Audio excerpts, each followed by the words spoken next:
स्वर सुधा मंच पर आप सभी का स्वागत है। आज सुनिए हिंदी साहित्य जगत की जानी मानी लेखिका मालती जोशी की कहानी उधार की हंसी। जैसे ही स्टोर से बाहर निकली उसका मन बैठने सा लगा। वैसे उदास होने का कोई कारण तो नहीं था। खरीदारी मन के लायक हो गई थी। उसके थैले में खूबसूरत शर्ट पीस था। वह लाला की दुकान में ही मिल गया था। नवीन पर रंग कितना खिलेगा, यह सोच सोचकर ही वह पुलकित हो गई थी। पर कपड़ों की उस रंग बिरंगी माया नगरी से बाहर निकलते ही यथार्थ उसके सामने मुंह चिढ़ाता सा खड़ा हो गया। इस कपड़े को लेकर उसे किन किन तूफानों से गुजरना होगा, इसका एहसास होते ही वह पछतावे में डूब गई। सच, इतना ताव नहीं खाना चाहिए था उसे। कहा सुनी तो घरों में होती ही रहती है। इस बार फिर जन्मदिन को लेकर चकचक हो गई थी। धूमधाम से उत्सव मनाना तो कब से छूट गया था।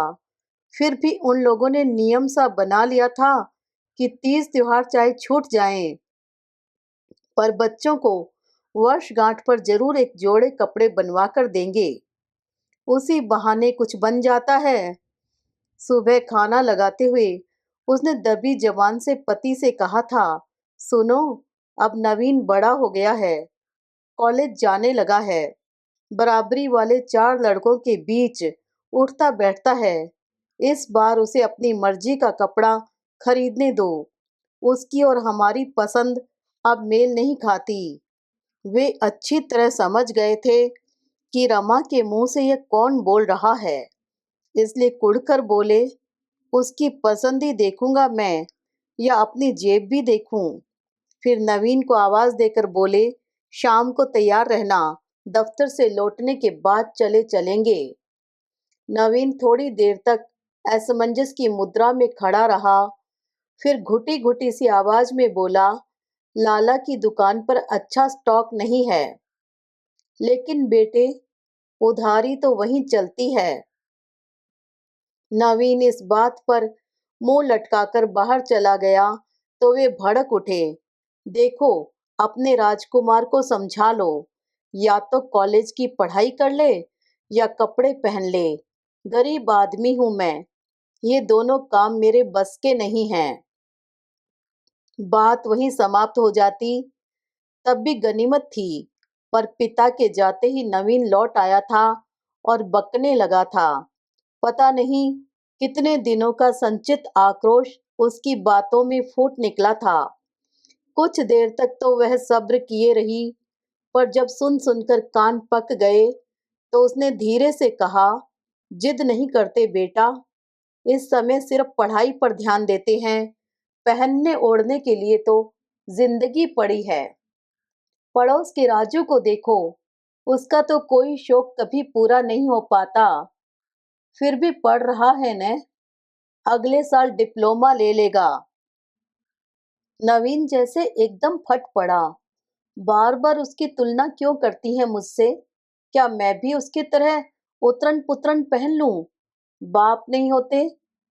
पप्पू, वह चीखी और फिर सहम गई। क्या करने जा रही थी वह? इतने बड़े लड़के पर हाथ उठा रही थी?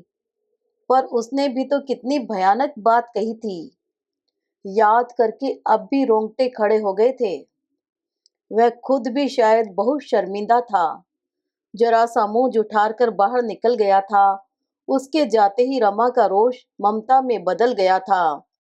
सच तो है, पिता का साया सिर पर होते हुए भी बच्चे जरा जरा सी बात के लिए तरस जाएं, यह अच्छा लगता है क्या?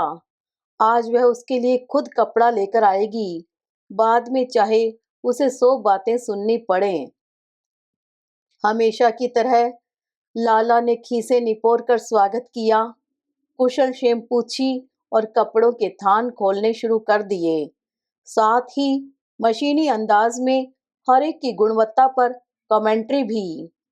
वे ही पुराने रंग, बासी डिजाइन 20 बार देख चुकी है वह, पप्पू ठीक ही तो कहता है, लाला के पास ढंग का स्टॉक ही नहीं है। लाला जी, वह मुश्किल तमाम उन्हें बीच में रोककर उसने पूछा, इससे अच्छे में का नहीं है?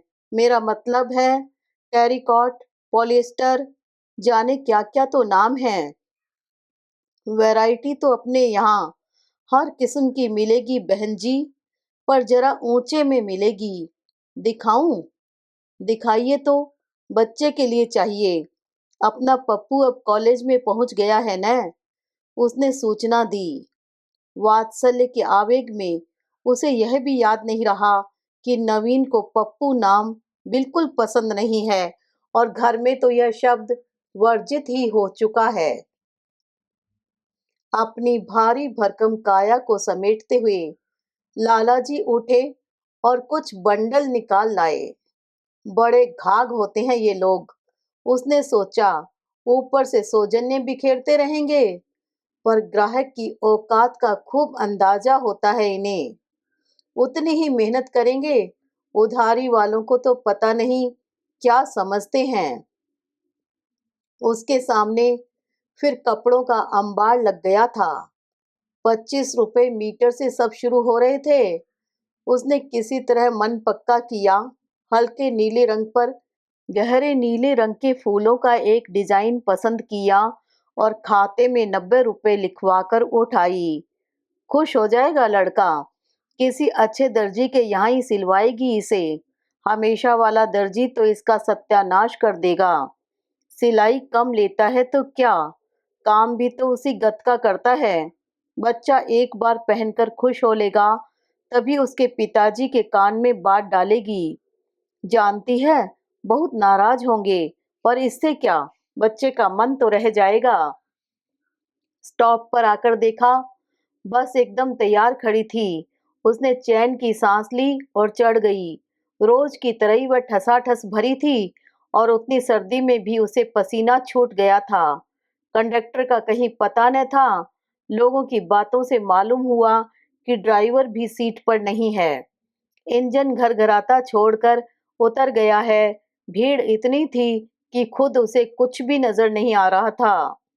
सवारियों में अधिकतर लड़के ही थे, जो शायद कॉलेज से लौट रहे थे। इन कॉलेजों की भी अजीब माया है, जब देखो तब छुट्टी हो जाती है। पप्पू हर दिन घर लौटकर बताता है, आज जीटी हो गई। गुड़िया बेचारी कई दिन तक यही समझती रही कि अंग्रेजी में छुट्टी को जीटी बोलते हैं, और झूठ क्यों बोले, वह खुद भी तो बहुत अरसे तक ऐसा ही कुछ सोचती रही थी। उसने एक बार पूछा भी था, क्यों रे, ये जो रोज रोज तुम्हारी जीटी हो जाती है, तो पढ़ाई कब होती है? पढ़ाई कोई कॉलेज में थोड़ी होती है, सब ट्यूशन से पढ़ते हैं। तुम भी सोच लो बेटे कुछ, नहीं तो साल बर्बाद हो जाएगा। उसने मन ही मन बजट को तौलते हुए कहा। 11वीं के लिए आखिरी 3 महीने ट्यूशन लगवाया था, तब घर डांवाडोल हो गया था। अपन क्या पढ़ेंगे माँ? नवीन ने सारी दुविधा समाप्त करते हुए कहा था। जानती हो, एक विषय के 100 रुपए लगते हैं। 100? उसकी आंखें फटी की फटी रह गई। 100 तो सिर्फ पढ़ाने भर के होते हैं। नवीन ने माँ पर तरस खाते हुए कहा, 200 दे तो पेपर आउट हो जाता है। 250 वाले तो पास कराने का जिम्मा भी ले लेते हैं। यानी कि एकदम सौदेबाजी है, उसने अस्फुट स्वर में कहा और चुप हो गई। यहाँ तो कॉलेज की फीस ही भारी पड़ती है। लोग ट्यूशन कैसे लगवाते होंगे, और न लगवाएं तो बेचारे करें क्या? बच्चों का भविष्य भी तो देखना होता है। भड़ भड़ भड़, लड़के बेसब्री में बस को बुरी तरह पीट रहे थे। वे एक सिरे से दूसरे सिरे तक छाए हुए थे और वहीं से ऊंची आवाज में बातें कर रहे थे। बातें क्या, बस फिक्रेबाजी हो रही थी। उनकी लपेट में नेता, अभिनेता, लड़कियां, प्रोफेसर्स सभी आ रहे थे। दूसरी सवारियां असहाय मुद्रा में इस लफाजी को झेल रही थी, ऊब रही थी, कुढ़ रही थी। क्लास में तो बच्चों के गले से आवाज नहीं निकलती। घर पर देखो कैसे पटर पटर बोलता है। एक आवाज उभरी, घर पर भी नहीं बोलेगा तो तुम गर्दन नहीं मरोड़ दोगे उसकी? गिन कर रखवा लेता है हर महीने, उसका भी लिहाज नहीं करेगा क्या? यह आवाज उसे जानी पहचानी सी लगी। उसने पंजों के बल उचक कर देखा। उसका अंदाज ठीक ही था। वह पड़ोस की मिस्रानी काकी का राजू ही था। सभापति किसी शान से बोनट पर बैठा हुआ था। उसका सतरंगा स्वेटर अलग से ही चमक रहा था। राजू की शक्ल न भी दिखाई देती तो भी वह उसे पहचान लेती। ऐसा स्वेटर हर कोई नहीं पहन सकता। वह कोई देसी स्वेटर थोड़ी है, ठेठ इंग्लैंड से आया है। उसे डर हुआ राजू ने कहीं उसे देख न लिया हो, या नहीं भी देखा हो तो स्टॉप पर उतरते समय तो भेंट हो ही जाएगी। बेचारा लड़का संकोच में डूब जाएगा। यहाँ अपने हम उम्र दोस्तों के साथ हंस बोल रहा है, कुछ उल्टा सीधा मुंह से निकल ही जाता है, वह सामने पड़ जाएगी तो पानी पानी हो जाएगा। कंडक्टर दरवाजे में खड़े होकर सीटी बजाने को ही था कि वह भीड़ में से रास्ता बनाती हुई उतर गई। क्यों? उसने पूछा। कुछ नहीं, बहुत भीड़ है, अगली बस से आ जाएंगे। कंडक्टर ने एक कुटिल मुस्कान के साथ उसे टैक्सी करने की सलाह दी और जोर से सीटी मार दी।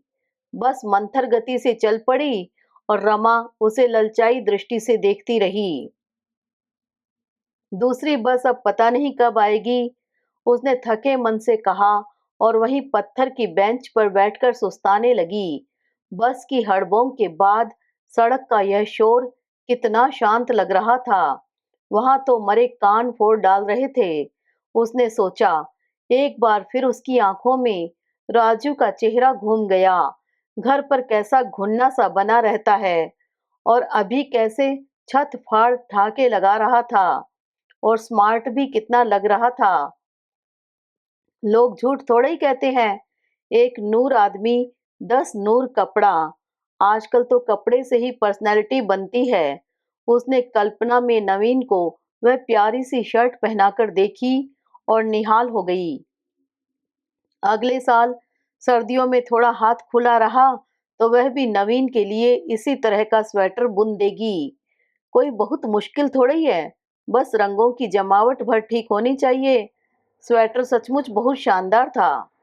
परसों ही राजू पहली बार पहनकर निकला तो उसे रहा नहीं गया था।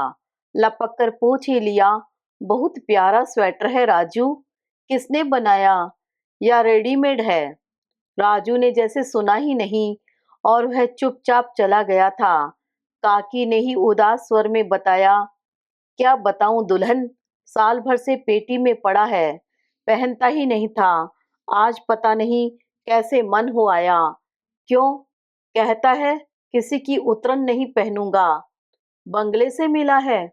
और क्या, बहू जी के छोटे भाई विलायत में है न, पार साल वे आए थे तो छोड़ गए थे। बहू जी ने ही कहा था कि राजू के लिए कुछ दे जाओ तो वे दे गए थे। बहुत ख्याल रखती हैं वे। अरे, उन्हीं के आसरे तो पल रहे हैं हम लोग। ये जो इतना बड़ा हो गया है तो उन्हीं की जूठन खाकर हुआ है। पर पता नहीं क्यों सब भूल जाता है और ऊट पटांग बोलने लगता है। वो कुछ भी कहता रहे, मैं तो उनके एहसान भूल नहीं सकती। तुम ही बताओ, ये जो आज पढ़ रहा है तो क्या मेरी बिसात थी? मेरे लिए तो वे दोनों भगवान हैं। और काकी ने सचमुच हाथ जोड़ लिए। वे ठीक कह रही थी। यह सचमुच मोहिते साहब का ही प्रताप था कि राजू पढ़ रहा था। काकी ने तो 11वीं के बाद ही हाथ टेक दिए थे, लेकिन उन्होंने ही जिद की। बोले, बच्चे ने रात दिन मेहनत की है, इतनी अच्छी डिवीजन लाया है तो क्या घर में बैठने के लिए? उन्होंने ही दौड़ धूप करके उसे पॉलिटेक्निक में प्रवेश दिलवाया था। पढ़ाई का सारा खर्च एक तरह से वे ही उठा रहे थे। अपने करने का उन्हें कुछ गुमान हो कि न हो, पर काकी तो बिना मोल बिक गई थी। उपकारों का यह सिलसिला बहुत पुराना था। राजू के पिता की मृत्यु के साथ ही शुरू हुआ था। उस समय मोहिते साहब के भी बच्चे छोटे छोटे थे। उनकी पत्नी को भी एक सहारे की जरूरत थी। एक बार छुट्टी से लौटते हुए वे गांव से काकी को ले आए और बंगले से लगे सर्वेंट क्वार्टर में टिका दिया। नौकरी करने ही आई थी काकी, पर उस घर में उन्हें हमेशा बड़े बूढ़े का सम्मान ही प्राप्त हुआ। राजू पर तो वे विशेष कृपावान थे। उसकी मेधावी बुद्धि को लक्ष्य कर उन्होंने पढ़ने के लिए प्रोत्साहन दिया। उनके घर का बरामदा स्टडी रूम बन गया था। वहां मेज कुर्सी टेबल लैंप हर चीज की व्यवस्था थी। जब मन होता वह वहां जाकर बैठ जाता। पर पता नहीं क्यों इधर 1-2 वर्षों से राजू बंगले से कतराने लगा है। उसको माँ का वहां काम करना भी खलने लगा है। पर मजबूरी है। ये जो 2 कमरों का मकान है, इसी नौकरी की बदौलत तो है। जेठ देवरों की कृपा से साल भर में जो गांव से आ जाता है, उसी के सहारे तो नहीं रहा जा सकता। एक ट्यूशन भी करता है राजू, पर उससे क्या होता है। फिर भी जब तक वह अपना शौक प्रकट किया करता है, उम्र के बढ़ने के साथ उसमें नया बोध जागा है। क्या कहेंगे इसे, स्वाभिमान या कोरा दंभ। अभी उसी दिन की तो बात है। बंगले पर कोई समारोह था। काकी पूरा दिन वहीं रह गई थी, हमेशा की तरह। राजू के लिए पूरी थाली लगकर आ गई थी। उस थाली पर दिन भर मक्खियां भिनभिनाती रही और राजू खिचड़ी खाकर चला गया था। बहुत रोई थी काकी उस दिन। अन्न का श्राप बहुत बुरा होता है दुल्हन, कब इस लड़के को अकल आएगी। उन्होंने बिसुरते हुए कहा था। सच तो है, अपने ही रक्त मांस से पले ये बच्चे एकदम कैसे अजनबी बन जाते हैं। नवीन को ही देखो, कितना बदल गया है। बाहर की चकाचौंध दुनिया में घूम कर आता है तो घर की हर चीज उसे बेढंगी लगने लगती है। परसी हुई थाली को देखकर रोज मुंह बना लेगा, वह हताश हो जाती है। सारे किए कराए पर पानी फिर जाता है। अब अपने लाडले के लिए वह रोज पूरी पकवान कहाँ से लाए। नल से एक बाल्टी पानी लाना पड़े तो उसका मुंह फूल जाता है। आटा पिसाना तो उसने जैसे छोड़ ही दिया है। गुड़िया ही बेचारी झोले में 5-5 किलो पिसा लाती है। पर 10-12 साल की लड़की को बार बार चक्की पर भेजना भी तो अच्छा नहीं लगता। एक आध बार फिर उसके पिता से ही कहलवाना पड़ता है। काम तो कर देता है, पर उस समय उसका चेहरा देखने लायक होता है। और तो और उसे अपने घर से भी चिढ़ होने लगी है। छोटा तो खैर है ही, पर उसके साथ ये सर्वेंट क्वार्टर क्यों जुड़ा है, दोस्तों को बताने में भी शर्म आती है। अब रमा उसे कैसे बताए कि इस महानगर में सिर छुपाने की ये जगह मिल गई है। यही गनीमत है। 7-8 साल से रहते हैं वे लोग। काकी का भला सा पड़ोस है, फिर भी निश्चिंत कहाँ हो पाते हैं। गर्मियों में जब भी तबादलों का दौर शुरू होता है, उनका दिल डूबने लगता है। कहीं कपूर साहब का ट्रांसफर हो गया तो 150 रुपए माहवार में अब इतना बड़ा घर कहाँ मिलेगा। कमरे 2 ही हैं तो क्या हुआ, आसपास खुली जगह कितनी है। पी दूर से आती हुई बस ने उसका ध्यान आकृष्ट किया और वह पर्स झोला संभालती उठ खड़ी हुई। बस यह भी भरी हुई आई थी, पर काफी लोग उतर गए थे, इसलिए उसे बैठने की भी जगह मिल गई थी। अपनी सीट पर इत्मीनान से बैठने के बाद उसने इधर उधर देखा। इसमें भी लड़के ठूंसे हुए थे। उनमें से अधिकांश खड़े हुए थे और अपने बेलौंस अंदाज में हंस रहे थे, आवाजें कस रहे थे। कई बार सिगरेट के धुएं का भभका उसके नथुनों से टकराया, पर उसे गुस्सा नहीं आया। पता नहीं क्यों उसे लगा कि यह हंसी एकदम खोखली है। ये फक्कड़पन, अक्खड़ अंदाज भीतर के खालीपन को भरने का बहाना भर है। वह बैठे बैठे सबका निरीक्षण करती रही। कल्पना की आंखों से उनका जीवन पढ़ती रही। ये नीली पैंट वाला जरूर बॉल पेन के लिए बहन से झगड़ कर आया है।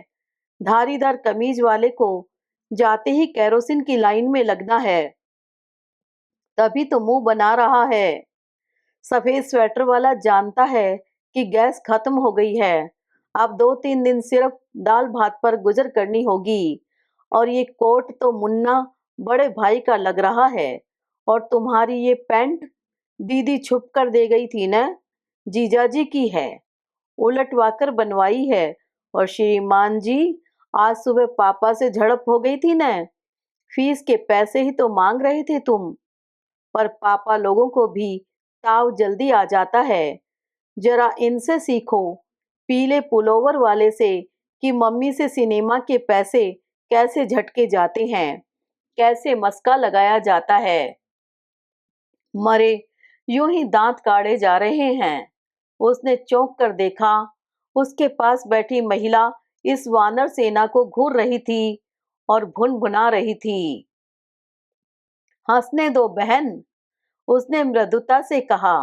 अपना क्या लेते हैं, वक्त का यही छोटा सा हिस्सा तो उनका अपना है।